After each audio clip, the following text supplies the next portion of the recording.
I grew up with public service sort of in my veins. My dad was a doctor and my mom was a nurse, and we always seemed to be having people in our house who had things that they needed attended to, and so I think that I grew up with that sort of just as part of my life. I went to the University of Pennsylvania and studied just sort of all my general courses the first year, and then I found an urban studies class and I loved it.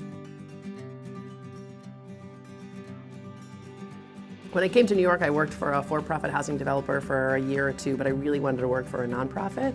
And so I found Clinton Housing and Joe and started working there. We worked with a whole bunch of city-owned buildings. She began to speak the jargon very quickly, and then the underwriting she was incredibly adept at. She really understood quickly that you had to go through multiple iterations of these things to get to where you're going. And it was such a pleasure because she was easy about it. I got to meet with the bankers and the architects and the government agencies and the contractors, and I really learned every aspect of affordable housing through that experience.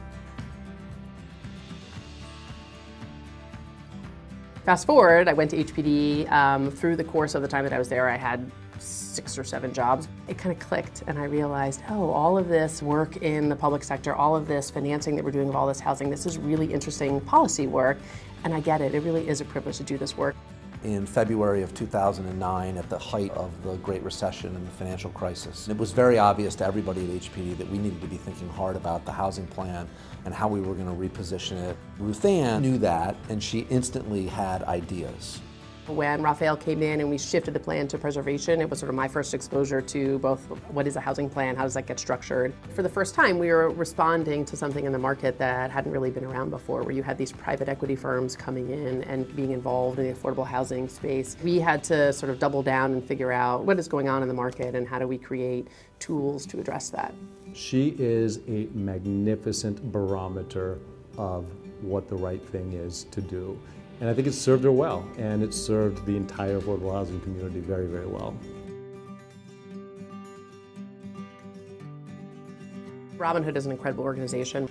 It was a great opportunity for me to be able to go there for 2 years, get to know the organization, their structure, how they function, understand foundations and grant making, and then to be able to come back into government with that perspective. That really helped round out the work that I had done and was a great new lens for me to look at affordable housing.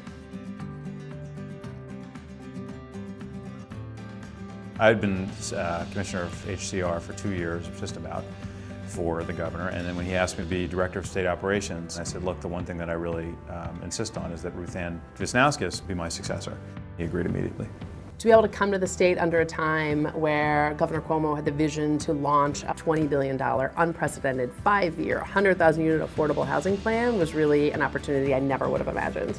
When the governor actually signed off on the plan, it was extraordinarily meaningful and really an endorsement of RuthAnne's, more than anybody else, I think, of her commitment and expertise in this area.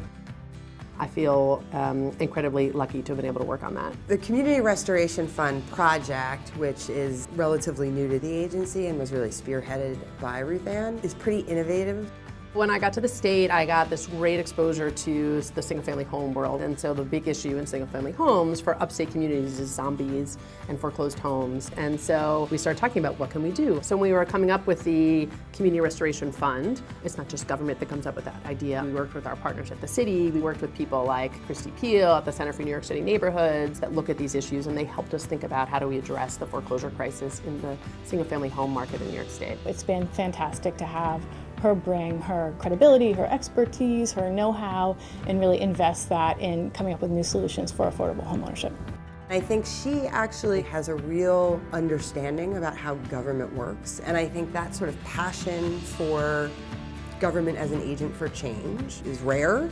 I feel like I grew up in this industry in a way. I definitely am a product of every person that I have worked with and worked for throughout all those jobs. She cares about everybody. She cares about everybody that she works with. She cares about every single person that she sees on the street, and that's the kind of people you want in public service. I always go out to ribbon cuttings when I can, and I go because every time I hear a tenant talk about the impact that housing has on their house, every time I go to one of those, I get teary. I mean, they hit me like right at the core, so the minute that stops happening, I would stop doing this work, but until then, I totally believe that it is the most impactful thing that I could be doing.